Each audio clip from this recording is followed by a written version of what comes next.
আসসালামু আলাইকুম প্রিয় ভিউয়ার্স। খুবই চমৎকার একটি সংবাদটি আমার কাছে খুব ভালো লাগছে। সংবাদটি দিয়েছেন চট্টগ্রাম প্রশাসন।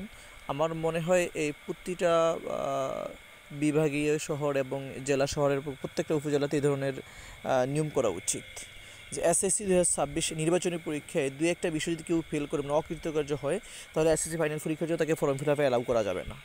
এবং একটি সংবাদ দিয়েছেন চট্টগ্রাম প্রশাসন এবং চট্টগ্রামের সাতকানিয়া উপজেলায় লিখেছেন যে নির্বাচনী পরীক্ষায় একাধিক বিশ্ব অকৃতকার্য শিক্ষার্থী কোনো অবস্থায় এসএসসি বা দাখিল পরীক্ষায় অংশগ্রহণ করতে পারবে না। কোনো শিক্ষার্থী প্রতিষ্ঠানে কোনো ধরনের মোবাইল বা ইলেকট্রনিক ডিভাইস ব্যবহার করতে পারবেন না। বিনা কারণে কোনো শিক্ষার্থী একাধারে 5 দিনের বেশি অনুপস্থিত থাকলে অবশ্যই প্রতিষ্ঠান প্রধানকে প্রশাসনকে লিখিতভাবে অভিহিত করবেন। শিক্ষক শিক্ষার্থী সহ অন্যান্য কর্মচারী ধূমপান করা থেকে সম্পূর্ণরূপে বিরত থাকবেন। কিশোর গ্যাং, ইভটিজিং, যৌন হয়রানি, বাল্যবিবাহ প্রতিরোধে প্রত্যেক শিক্ষা প্রতিষ্ঠানের প্রধানদের নেতৃত্বে একটি কমিটি গঠিত হবে। কমিটি আইনগত যে কোনো বিষয়ে প্রশাসনকে অভিহিত করবে। প্রতিষ্ঠানের অভ্যন্তরীণ চত্বরে, চৌহদ্দি, ভিতরে বা বাহিরের অশ্লীল অঙ্গভঙ্গি, ব্যঙ্গাত্মক বা কুরুচিপূর্ণ ছবি, ভিডিও প্রচার সম্পূর্ণরূপে নিষিদ্ধ করা হবে। ফ্রি ভিউয়ার্স, খুবই চমৎকার সময়টা আমার কাছে ভালো লাগছে। প্রত্যেকটা উপজেলায় এ ধরনের নিয়ম করা উচিত। ধন্যবাদ।